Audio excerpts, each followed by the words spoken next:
Assalamualaikum warahmatullahi wabarakatuh. Welcome back to my YouTube channel. Jumpa lagi bersama aku Cut Auri.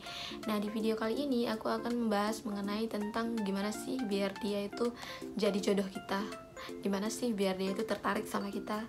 Gimana sih biar orang yang kita sayang, orang yang kita suka itu memperhatikan kita.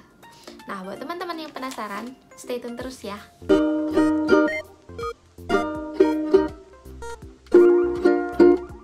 Hai guys, bantu support aku ya dengan cara subscribe channel ini. Ya, jadi seperti yang aku bilang tadi, kita itu pengen ya kalau misalkan kita menyukai seseorang, orang itu suka sama kita. Nah, analoginya nih ya, ataupun ilustrasinya ya, seperti antara cewek sama cowok gitu, antara laki-laki sama perempuan. Gimana sih biar kita bisa membangun rasa sehati kita itu? Gimana sih supaya dia itu punya perasaan yang sama kepada kita gitu kan. Nah, caranya itu ada dua, yaitu Rafah sama Rahmah.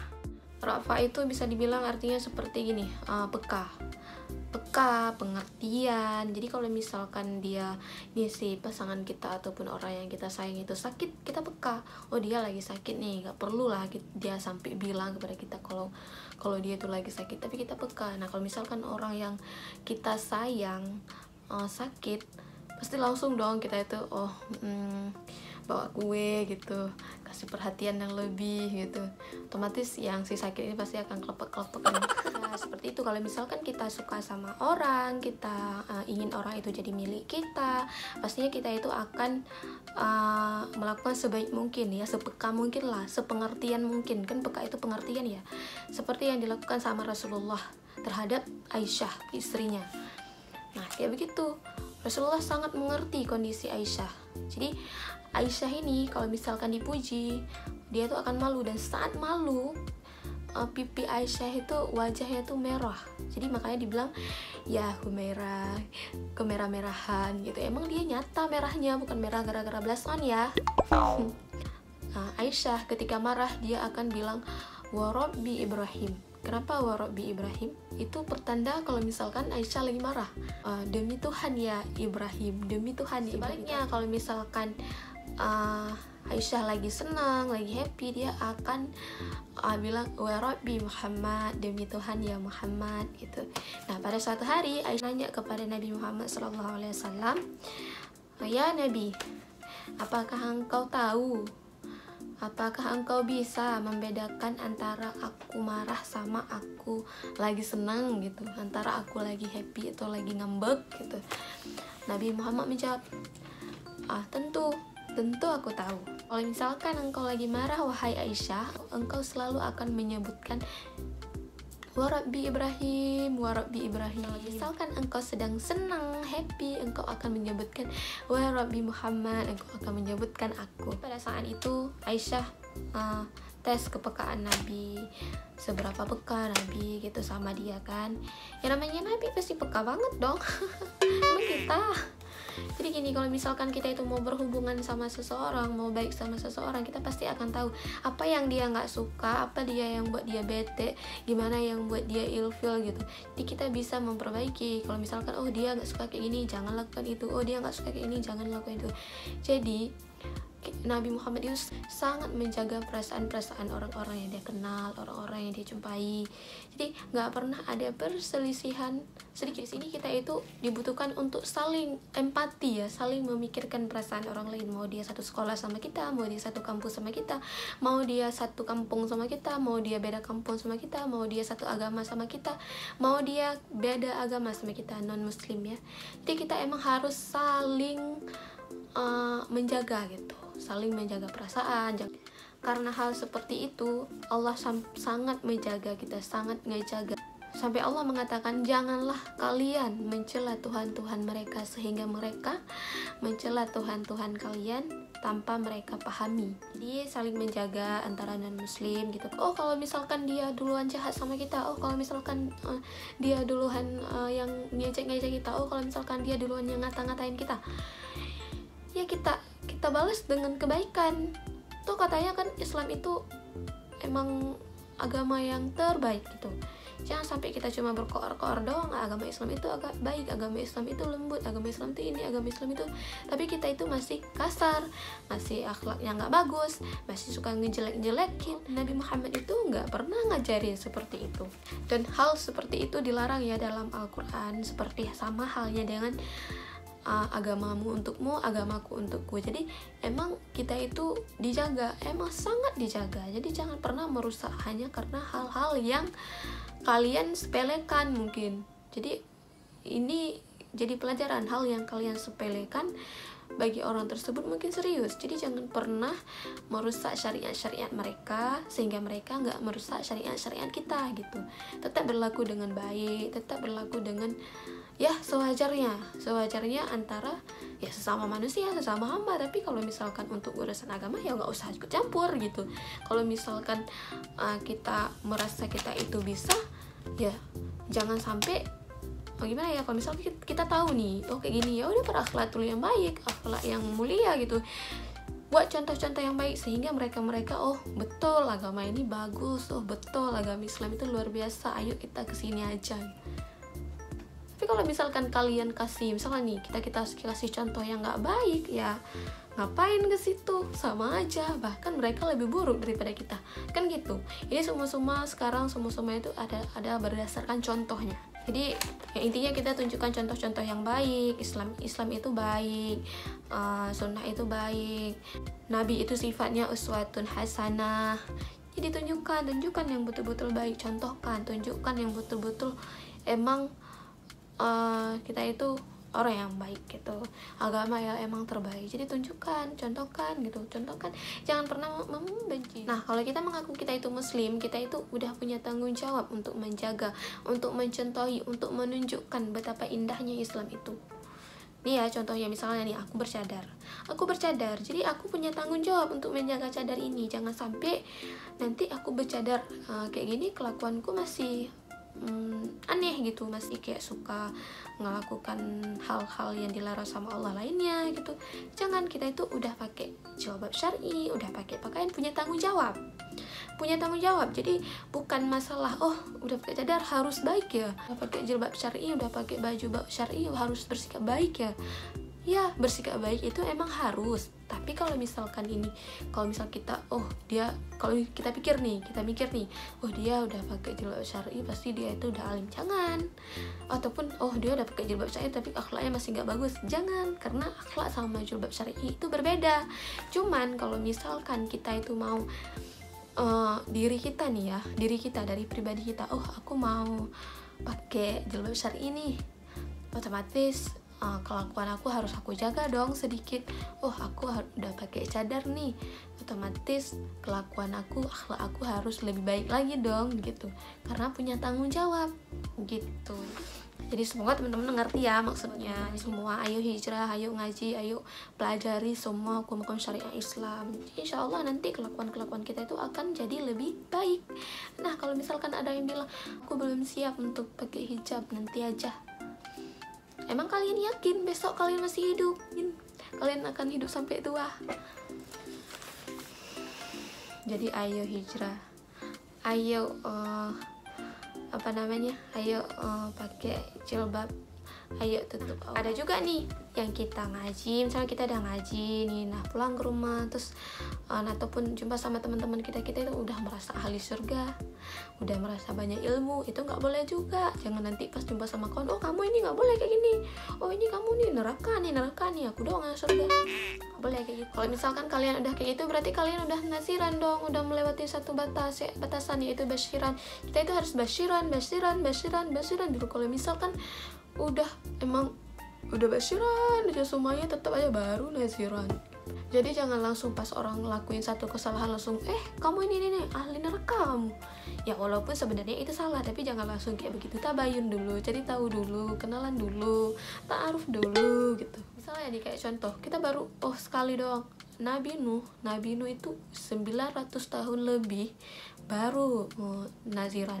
Jadi sebelum itu basyiran sampai dibilang di surat Nuh, wahai umatku, cepet kalian minta ampun kepada Allah. Allah Maha Pengampun. Nanti Dia akan berikan kehidupan yang layak, harta, kekayaan, keturunan, kebun, buah, air, semua akan dicukupkan. Tapi pada kenyataannya umat Dia tak membangkang, umat Dia nggak peduli. Ya udah, pada akhirnya 900 tahun ke depan, 900 tahun kemudian, sekian 900 sekian, nggak tahu berapa gitu, pokoknya 900 lebih ya, 900 tahun lebih, beliau itu, Nabi Nuh tuh baru bilang sama Tuhan, ya Allah, naziran, hancurkan mereka-mereka yang tidak mau menghargai ayat-ayat suci-Mu, hancurkan mereka-mereka tidak mau menyembah-Mu. Itu naziran itu pada tahun ke 900-an lebih gitu, bukan pada sekali. Dia itu berarti di bawah 900-an lebih. Udah berapa kali dia basiran diajak, dikasih keindahan, dikasih ini, dikasih itu. Nggak ada yang langsung kamu satu kali dibuat salah, nggak ada yang langsung Nabi Nuh bilang ke neraka kamu, nggak ada. Tapi yang namanya manusia yang nggak punya ilmu, yang nggak punya iman, pasti nggak mau dengar. Sama halnya juga seperti kita di sini, habiskan waktu untuk hal yang nggak jelas, main sana nongkrong sini nggak jelas, hidupnya disia-siakan, nggak tahu pulang tiba-tiba mati, gimana? Makanya Nabi itu sangat ngejaga perasaan orang lain. Ra'fah ya, ngejaga. Bil mu'minin Raufur Rahim. Jadi sifat Nabi itu seperti itu. Jadi saking Nabi itu punya sifat seperti itu, saking ngejaganya, jadi tiap jumpa orang, misalnya nih di jalan jumpa sama orang yang menggembala domba, Nabi itu langsung bilang, betapa mulianya orang yang menggembala, karena Nabi pernah melakukan itu. Begitu juga selanjutnya, Nabi berjumpa dengan orang-orang yang makan roti keras atau gadib ya kalau nggak salah. Orang-orang tersebut merasa risih, malu kalau misalkan harus menyajikan makanan itu kepada Nabi Muhammad SAW. Jadinya Nabi Muhammad bilang kalau misalkan dia juga sering makan gadib, dia juga sering makan roti keras bersama ibunya dulu. Nah seperti itu. Jadi nggak jadi masalah kalau buat Nabi Muhammad, apapun yang dia jumpai, siapapun yang dia, misalnya dia jumpa sama siapa, dia tetap akan, oh aku juga kayak begitu. Istilahnya gini, kamu ini ya, aku kayak gini juga, aku pernah kok. Kamu makan nasi goreng ya, aku nggak mau, nggak ada kayak gitu. Aku juga suka nasi goreng. Jadi setiap orang yang jumpa sama dia itu senang gitu. Nabi Muhammad itu sifatnya itu istimewa ya. Apapun yang Nabi sampaikan itu bisa memotivasi, bisa membuat orang-orang happy, bisa membuat orang-orang itu senyum, senang gitu. Sama halnya seperti Nabi juga suka bercanda. Bercanda sama, misalnya dijumpa sama nenek-nenek, ya Rasulullah, nenek-nenek tanya ya Rasulullah, apakah waktu engkau ke surga engkau ada melihat aku di sana?